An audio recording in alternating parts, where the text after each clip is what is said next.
Wannan tambaya ce da ake yawan samu daga mutane daban-daban, al'umma daban-daban, daga garuruwa daban-daban. Sukan tambaya suna cewa, tambaya ta farko da suke yi suna tambaya shin ta yaya ko kuma wace hanya mutum zai bi ya zamana baya kamuwa da rashin lafiya kwata-kwata. Tambaya ta biyu da wasu sukan yi, wasu kuma sukan ce shin wai ne yasa likitoci ba su fiye yin rashin lafiya ba.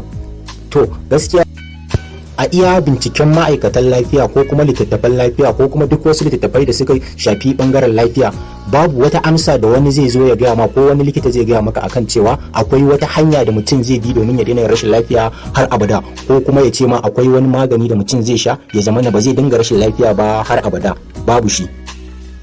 To amma al'umma ku kwantar da hankalinku, domin kuwa muna da amsar hanyoyin da mutum zai bi wanda zai zamana baya yawan rashin lafiya. Wannan kuwa shine sirrin duk wani ma'aikacin lafiya, ko ni ma ina yawan amfani da waɗannan hanyoyin. Shawarwari ne masu muhimmanci, ku biyo ni domin ku ji su dalla-dalla. Za mu yi bayani akan su ɗaya bayan ɗaya, sannan kuma mu muku bayani akan kowace hanya ta yaya ne take da alaka da rashin lafiya dangane da rayuwar ɗan adam. Ku biyo ni domin jin cikakken bayanin yanda Assalamu alaikum wa rahmatullahi ta'ala wa barakatuhu. Ga wayanda suke baki a cikin wannan tashar tamu, sunana Ishaq A. Muhammad, Register Community Health Practitioner, Lafiya Jari Hausa TV. Wannan bidiyo mun yi shi ne sakamakon al'umma sun bukata a yi shi. Idan kai ma kana da wani darasin da kake so a yi wanda ya danganci lafiya, kai liking, kai subscribing, sannan kai comment a ƙasa da sunan darasin da kake so. Ba da ɓata lokaci ba, bari mu fara.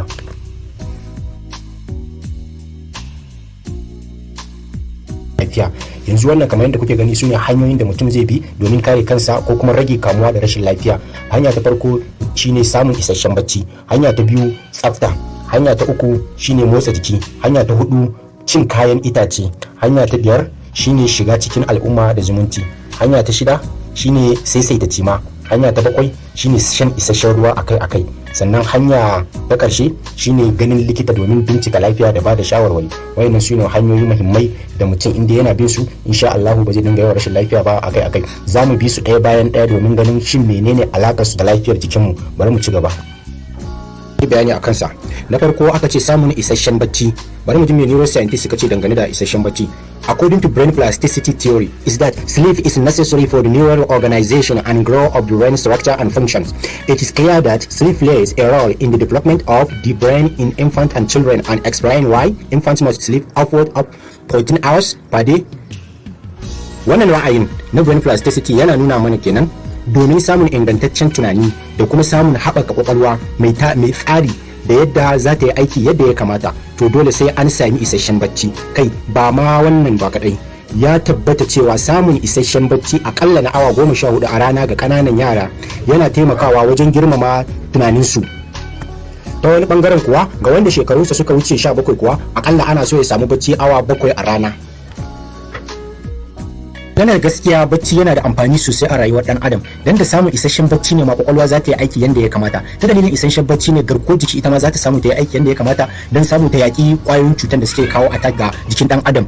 Saboda ta haka ne ta samun isasshen bacci ne ita garkuwar jikin da kuma organs din da suke jikin mutum suke samun hutu, yanda dan da dama idan mutum yana aikace organs ɗinsa ba sa huta yanda ya kamata. Yawanci vital organs suna samun hutu ne yayin da mutum ya kwanta yana bacci. Sabili da haka ne ma masana kimiyyar kwakwalwa sun rawaito amfanin bacci kamar haka. Function of sleep. According to the neuroscience, nevertheless, it is quite evident that sleep is essential for many vital functions, including development, energy, conservation, brain waste clearance, modulation of immune response, cognition, performance, vigilance, diseases, and psychological state. Wannan research is conducted on 21 April 2016. Wannan bayanin abin da yake nufi a nan shine da Hausa. Duk da haka an tabbatar da hujja mai karfi akan cewa shi bacci yana da tasiri akan abubuwa masu amfani ga rayuwar dan adam. Na farko, adana karfin jiki. Na biyu, haɓaka jiki. Na uku, tsaftace kwakwalwa. Na hudu, sabunta garkuwar jiki. Na biyar, tsaftace fahimta. Na shida, taimakawa wajen gudanar da aiki. Na bakwai, taimakawa mutum wajen taka tsantsan. Na takwas, da kuma kare cututtuka daban-daban. Shi kuma baccin nan da muke gani. Na biyu shine tsafta. Tsafta tana da muhimmanci sosai a jikin al'umma, amma kafin mu je ga tsafta bari mu fara sanin me ake kira da microorganisms. Su microorganisms wasu kananan halittu ne da ba ma iya ganin su da idonmu. Suna rayuwa a karkashin kasa, a saman kasa, akan iska, a sararin samaniya, ko ina ana samun su. Akwai su a jikin hannunmu, a cikin bakinmu, a cikin cikinmu, akan fatarmu. Duka ana samun microorganisms ɗin. Wannan microorganisms sun hada da virus, bacteria, fungi da dai sauransu. To su wayannan microorganisms suna da shape daban-daban. Akwai masu spherical shape wanda ake kira da cocci, akwai masu rat shape wanda ake kira backslide, akwai spiral ko kuma spirilla, akwai comma vibrous da dai sauransu ko spirochetes. To su wayannan microorganisms din akwai wanda suke cutar da mu, akwai wanda ba sa cutar da mu. Akwai kamar yadda na ga muku, akwai wanda suke rayuwa akan saman hannun mu, akwai wanda kuma suke rayuwa a cikin bakin mu. Yawanci cututtukan da muke kira communicable diseases suna faruwa ne saboda su wayannan kananan halittun da ba ma iya ganin su da idon mu. Su wayannan akwai wanda ba sa cutar da mu, muna kiransu da suna normal flora ko kuma microbiota. Su wayannan microbiota din ko normal flora ana samun su a cikin ciki ko kuma a baki, wani sa'in ma har akan fatar mu, suna taimakawa wajen protecting din mu. Sannan akwai wanda suke cutar da mu. Nan wajen kun ga diagram ɗin yana magana ga good bacteria ga bad bacteria. Wannan good bacteria din sune normal flora din, sune lactobacillus, bifidobacterium, lobum, streptococcus, thermophilus. Sannan kuma bad bacteria sune salmonella typhus, streptococcus, helicobacter pylori da dai sauransu. Sai kuma na uku shine motsa jiki. Shi motsa jikin nan ana da kalolin motsa jiki daban-daban. Mutum zai zaɓi ya dinga tafiya ne, yana tafiya ne a hankali ko kuma da sauri ne ko kuma gudu ne ko tsalle ne ko kuma mutum ya dinga yin zagaye ne ko ya dinga hawa keke ne akai da dai sauransu. Duk wannan ba shine abin damuwar ba. Mai muhimmancin dai a ce mutum din yana motsa jiki. To according to the Exercise and Immunity Medical Plus Medical Encyclopedia, physical activity may help flush bacteria out of the lungs and airways. This may reduce your chance of getting or cold, flu, or other illness. Exercise causes change in the antibodies and white blood cells, are the body immune system cells that fight disease. To shi wannan motsa jikin da muke gani yana taimakawa garkuwar jikin mu ta hanyoyi daban-daban. Wasu daga cikin abubuwan da motsa jiki yake taimakawa jikin dan adam shine ya hada da kamar yana taimakawa wajen fitar da kwayoyin cuta ta hanyar numfashi zuwa waje. Sannan kuma yana hana ɗaukar cuta musamman waɗanda ba sa yaduwa. Sannan na ƙarshe yana ƙara ƙarfin garkuwar jiki ta yadda zai samu damar yaƙar cututtuka daban-daban, dama abubuwa da dama da exercise yake taimakawa. Duk wanda yake son bayani akan exercise dalla-dalla akwai bidiyon da zamu fitar wanda ya shafi exercise, kowane exercise ga irin benefit ɗinsa. Idan mutum yana da irin rashin lafiya kaza ga irin exercise da ya kamata ya dinga yi. Kawai dai ku like ku yi subscribing domin samun sababbin bidiyoyin mu a yayin da muka ɗora. Muhimmancin kayayyakin itace. Su wannan kayan itacen da ake gani suna da muhimmanci a tattare da su sosai. To bari mu je kai tsaye. Cin kayan itace yana da muhimmanci sosai, kamar saboda su duk most vitamins din da yawanci vitamins din da ake amfani da su yau da gobe ana samu su ne daga kayan itace. Majority din vitamins din da muke amfani da shi a magunguna da dai sauransu. To da haka ne according to the harvard.edu, they illustrate that a diet rich in vegetables and fruits can lower blood pressure, reduce the risk of heart diseases and stroke, prevent some types of cancer, lower risks of eye and digestive problems, and have a positive effect upon blood sugar, which can help keep appetite in check. To da wannan bayanin zamu ce amfanin kayan itace a jikin mutum yana rage hawan jini da sauran matsalolin da suka shafi zuciya, yana zama kariya ga ciwon daji, yana rage matsalolin ido, sannan yana rage matsalolin ciki, suna rage matsalar ciwon suga da sauransu. Abubuwa daban-daban suna rage saboda suna boosting din garkuwar jikin mutum ta yanda ko cuta ta shigo za su fight ɗinta yanda ya kamata. Akwai bidiyo da muka shirya wanda idan yake magana tsantsa akan kayan itace. Idan kana so ka samu irin wannan bidiyon ka danna mana liking, ka yi subscribing, domin ta haka ne idan muka ɗora sabon darasin mu zaka dinga samu a wannan tashar tamu ta Lafiya Jari Hausa TV channels. Shiga cikin al'umma wanda ake muke kira da socialization.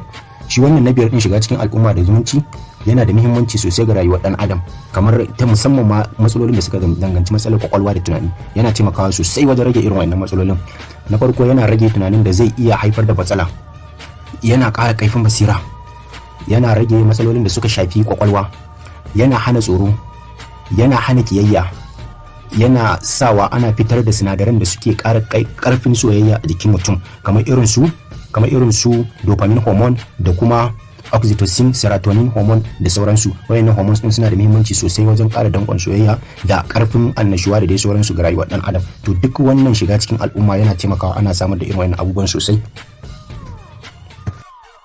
To bayanin mu na gaba ya danganci abinci. Shi wannan abincin da muke gani yana da muhimmanci sosai a dangane da rayuwar dan adam, domin da yanayin abincin da mutum yake ci da shi ne ake gina yanayin jikin dan adam, yanayin lafiyarsa da yanayin duk wani activity ɗinsa.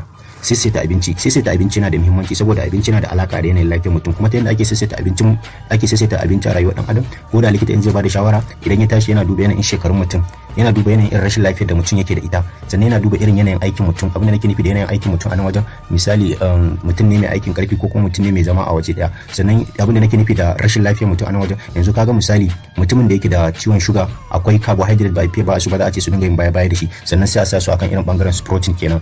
Sannan shi kuma misali mutum da yake da ciwon hanta, shi kuma wannan za a ce su fi cin carbohydrate fiye da proteins. Bari a nan gaba za ku gane me nake nufi. To sai ta abinci, su wayannan abincin nan classification of nutrients ya hada da micronutrients da kuma macronutrients. To su wayannan micronutrients din nan su ne kamar irin su vitamins, irin su folic acid, iron da dai sauransu. To su irin wayannan yawanci gaskiya amfanin su ya fi karfi a wajen karfafa garkuwar jiki, wanda suke taimaka mana wajen kare mu daga kamuwa da kwayoyin cututtuka. To macronutrients su ne wayanda suka zama kamar an fi dealing da su kenan akai-akai. Bari mu dauke su ɗaya bayan ɗaya mai bayani akan su sama-sama. To a cikin macronutrients ɗin akwai proteins. Su wannan proteins ɗin ya kasu kashi gida biyu. Akwai plant proteins sannan kuma akwai animal proteins. Su wannan plant proteins ɗin su ne kamar irin su wake da irin su waken suya da irin su waken da ake awar shine waken suya kenan da dai sauransu. Su kuma animal proteins su ne irin su nama, kifi da sauransu. To kowanne a nan wajen ana ba da shawara ne bisa ga yanayin lafiyar mutum da yanayin irin aikinsa. Zan ba ku shi a sauƙaƙe nan gaba, ku ci gaba da biyo ni. To sannan sai na gaba su ne carbohydrates. Su wannan carbohydrates ina sun kasu kashi-kashi. Akwai complex carbohydrates, akwai simple carbohydrates. To su wayannan complex carbohydrates ina yawanci su ne abincin da suke da danko, irin su shinkafa, masara, gero, dawa da dai sauransu. Su kuma wannan simple sugar carbohydrates ina abincin da yawanci suke da zaki a tattare da su. To sai na gaba shine fats. Shi ma fats ina ya kasu kashi-kashi. Akwai good fats, akwai bad fats. Good fats da kuma bad fats. Su wannan good fats nan su fi haifar mana da matsala a jikin mu ba. Su ne irin su gyada da kuma irin su avocado da irin su man da aka samu a jikin ganyen itace, irin su olive oil kenan da sauransu. Su kuma wannan bad fats nan su suna haifar da matsala. To abincin nan da kuke gani gaba ɗayan su suna da alaka da juna. Yawanci duk wani abinci, kala abinci da ka gani, idan ka ɗauka ka tace shi, za ga ana samun bangarori daban-daban. Za ka iya ɗauka abinci, za ka samu carbohydrate a jiki, ka samu proteins a jikinsa, sannan kuma ka samu fat a jiki. To ta yadda ake classify na abinci a ce kalar kaza ne protein ne, alal misali idan percentage din proteins ya fi yawa a ciki, kamar alal misali idan ka ɗauki wannan nama, to idan ka duba percentage din sai ka ga carbohydrate ya zo kamar irin alal misali 20%, shi kuma wannan fats ya zo kamar alal misali shi ma 20%. to misali sai ka samu protein ya zo 60%, wannan abincin ya zama protein. To a takaice dai gaskiya abinci, kalar abinci, idan mutum shekarunsa suka ja, ana so ya dinga yin baya-baya da zaki. Abincinsa ya fi karfi bangaren kayan itace da kuma plant proteins kamar irin su wake, waken suya, gyada da dai sauransu. Ya dinga yin baya-baya da kayan zaki. Idan kuma mutum alal misali yana to ya dai danganta da shawarwarin likita. Wannan ba za a ce in dai mutum yana so ya samu bayani sosai akan wannan kalolin abincin, akwai bidiyon da zamu shirya wanda ya bayani dalla-dalla akan wannan kalolin abincin. Ku yi like, ku yi subscribe domin samun irin wannan bidiyoyin. To a cikin wannan tashar ta mai albarka, Lafiya Jari Hausa TV channel. Na bakwai shine shan ruwa. Shan ruwa yana da muhimmanci sosai a jikin rayuwar dan adam, saboda idan ka sha ruwa ne ko abincin da mutum ma ya ci, shine zai je ya narke ya tafi yanda ya kamata, zai farfasa. Sannan kuma kwayoyin cutar da suke jikin mutum ma ruwa yana taimakawa wajen wanke su ta yanda mutum zai fitsarar da su. To according to the National Academies of Science, Engineering and Medicine determined that an adequate daily fluid intake is about 15.5 cups, which approximately to 3.7 liters of fluids a day for men, about 11.5 cups, which approximately to 2.7 liters of fluid a day for women. To shi wannan rahoton yanda ya rawaito cewa akalla ba kasar ba mutum ya sha kofi 15 na ruwa ko kofi 15 da rabi na ruwa, wanda yake daidai da lita 3.7 a ga namiji kenan a rana. Ita kuma mace akalla ba kasar ba ana so ta sha ruwa kofi 11 da rabi a rana, wanda ya daidai da lita 2.7 a rana kenan dangane da mace. Shi amfanin ruwa na farko yana saita dumin jiki, temperature jiki kenan. Na biyu yana bawa kashin baya kariya. Sannan na uku yana taimakawa wajen tsame abincin da zai taimakawa a jikinmu. Sannan yana taimakawa wajen fitar da kwayoyin cutar ta hanyar fitsari da kuma gumi da sauransu abubuwa daban-daban, yana taimakawa shi a jikin mutum. To a wani binciken kuma da aka yi, aka ce kasar ba idan shan ruwa kofi 13 bai samu ba, akalla ba kasar ba daidai sakakin mutum ana so ya zamana ya samu akalla ba kasar ba 8 glass per day, wanda ya daidai da kofi 8 kenan. Idan ka kirga zai baka lita 2 kenan, saboda ruwa yana dauke da almost 70%, kaso 70 na jikin na nauyin mutum ruwa ne. Shine dalilin da yasa ake so mutum dinga. To sai na karshe shine mutum ya dinga zuwa ganin likita domin bincika lafiyarsa da bada shawarwari, ko kuma mu ce zuwa asibiti domin bincika lafiya da bada shawarwari. So domin anan ne idan rashin lafiya tana farko tun tana farkon fara likita zai so gano ta. To idan ma cin abincin ne ma, idan mutum ma irin cin abincin da ya kamata, shawarwarin da ya kamata a bashi dangane da irin abincin da ya kamata ya dinga ci dai a wajen likitan ne zai samu. Amma dai magana exercise ne wanda zai fi dacewa da yanayin jikinsa, to shi likitan nan ne dai zai bashi irin exercise da zai dinga yi domin samun nutsuwa a jikinsa. Sannan kuma a nan ne za a tura shi a mai gwaje-gwajen da ya kamata domin bincika lafiyarsa. In akwai wata matsala a nan wacce ya kamata in shawarwari zai bi domin magance wannan matsalar tasa, zai ba shi shawarwarin hanyoyin da zai bi domin magance matsalar tasa. Idan magani zai rubuta mai a nan zai rubuta mai. Idan kuma ya zama matsalar tasa sai an tura shi wajen wani likitan na daban wanda ya karanci iya bangaren da ta shafi wannan matsalar tasa, shi ma zai tura shi zuwa, saboda muna da rabe-raben likitoci daban-daban wa'inda wallahi kirga su ma aiki ne. Dan nan wajen wa'inda muka kawo kwata-kwata ko kwata ma ba su kai ba. Kawai dai misali ne, wa'innan likitocin kuma sun hada da neurologist, dermatologist, anesthesiologist, psychiatrist, gynecologist, general practitioner, dentist, family doctor, surgeon, pulmonologist, veterinarians, cardiologist, epidemiologist, rheumatologist, urologist, optometrist, radiologist, ENT specialist, plastic surgeons. To duk waɗannan kowanne bangare likitoci ne wanda suka karanci bangare daban-daban, kuma kowanne ana so yana duba mutum ne based on yanayin rashin lafiyarsa. Kamar neurologist wanda suka karanci bangaren da ya shafi irin kwakwalwa da yanayin da jiki yake gudanar da harkokinsa, da wanda suka danganci fata, likitan fata, dermatologist ko likitan haƙori, dentist ko veterinarian wanda suke danganci bangaren dabbobi kenan, wancan na daban ne. Sai kuma akwai family doctors wanda suka danganci yanayin rayuwar mutane a gida, da surgeons wanda suke yanka jikin mutum da dai sauransu, suna nan daban-daban. ENT likitan kunne. To kowanne asibiti ne za a duba a gani wanda zai best wajen duba matsalar ka da magance ta, sai a tura ka can.